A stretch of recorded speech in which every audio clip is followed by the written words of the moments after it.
Welcome back, students. This is a lecture for students of class 7.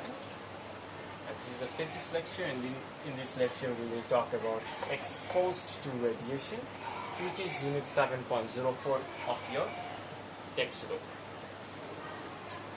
This chapter, this unit is a very theoretical chapter.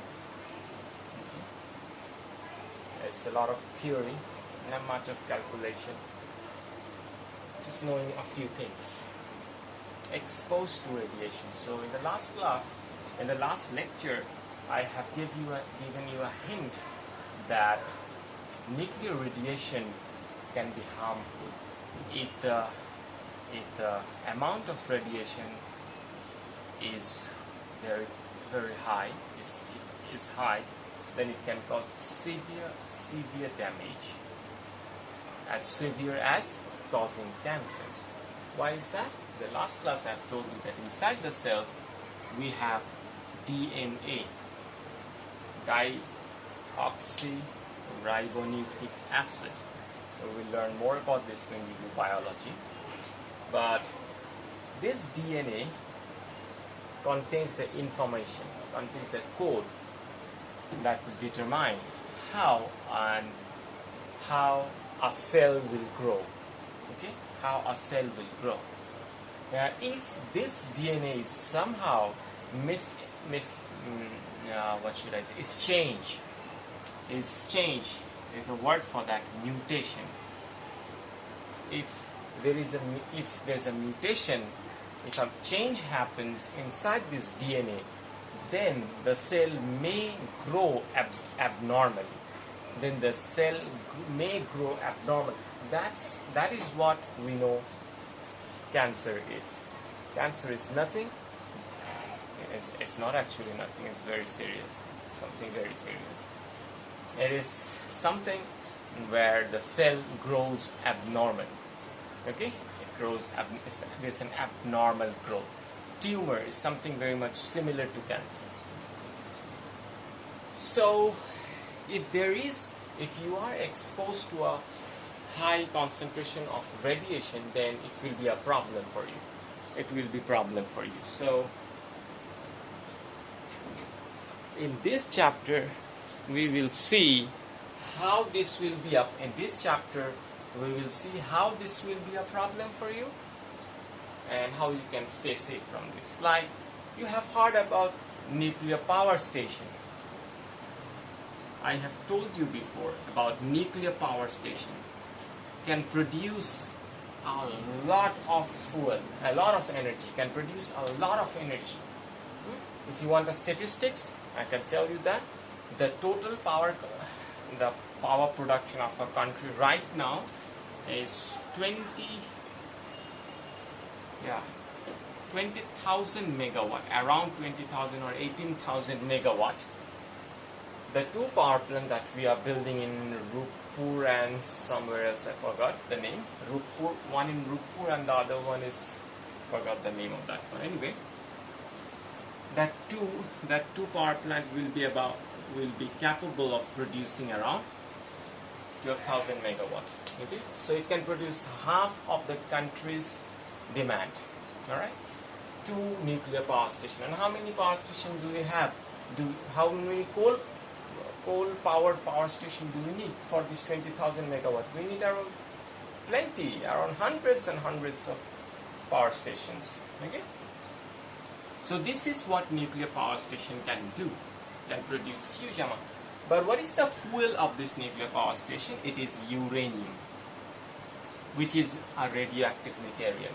When the nucleus of the uranium breaks, it produces alpha, beta, and gamma. Along with it, it produces a huge amount of energy that we can use for our daily life.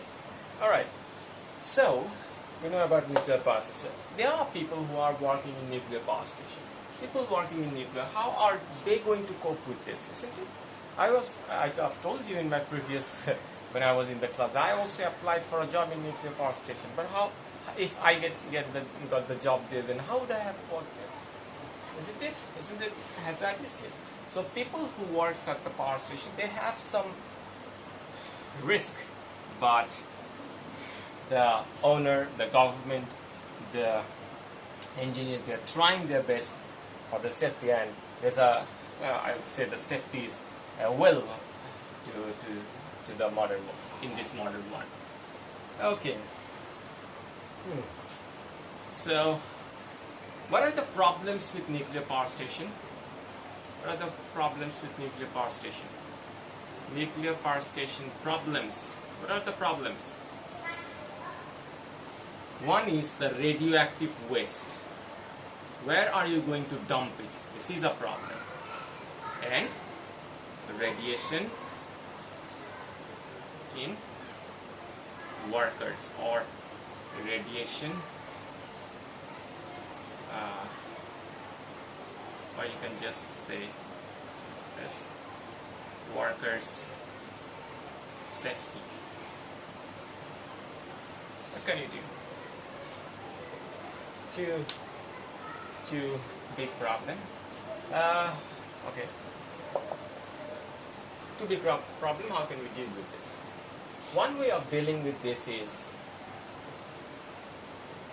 one way of dealing with nuclear radiation is this. What is this? Is this some kind of fan? No. It's a symbol. It should be black colored. Okay, it should be black colored, full black. This is a symbol that shows nuclear radiation hazard. Okay. Workers working in nuclear power station, they wear clothes containing symbols like this. In their clothes, you will have things like this. Okay. The thing here, it works like a film. Have you? I don't think you have.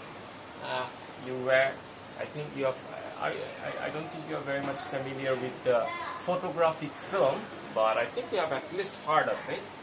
It is not being used nowadays, but in our times there was a lot of electric photographic film. They react with the light particles. They react with light, and it produces the image. Similarly, this black spot here can react with nuclear radiation. Can react with nuclear radiation. So how is this going to help us? When you wear this, when you wear a badge like this in your dress, and you continuously wear this badge and work in a power station, okay? You can monitor it every day. Check this. How much of this badge, of this film, has reacted with radiation? If you see that this film has reacted a lot, let's say you worked for 3 days, and in 3 days you see that the film has been the film has reacted a lot. That means you are exposed to radiation. You are exposed a lot to the radiation. So this is a way of monitoring. You can monitor it weekly, you can monitor it daily, you can monitor it monthly, and see how much you are exposed to the radiation. If you read the book, you'll have much better idea. Alright, so this is radiation danger. Radiation danger. Okay. Next, we will go to another topic, that is radiation danger inside the body, or from inside the body. This is important. Radiation danger. Radiation danger from inside the body. Radiation danger from inside the body. So if you consume some radioactive material, what will happen? We normally won't do that. We are not that stupid or crazy, I would say. But what can happen if you consume some? Or how can you actually consume? Maybe the radioactive material can go mixed with the food, and you take that food. So what can happen? Radiation danger from inside the body. You take food, it goes into your stomach. Now the radioactive particle is there. So what happens? The radioactive particles, if the nucleus of that radioactive particle breaks, it will emit alpha, beta and gamma rays. If the nucleus breaks, if the nucleus of the radioactive particle that I have mistakenly consumed breaks, then it may produce alpha, beta and gamma. Right? Now remember, gamma. So there's some gamma ray inside your body that's not very harmful for you. If you have some gamma ray inside your body, that's not very harmful for you. Why is that? We actually take gamma rays in our body. We take gamma rays in our body while doing some kind of ultrasonograms or MRI. Okay? You have heard of these things. So gamma, if I take gamma, if gamma enters your body, that's not very harmful for you. Okay?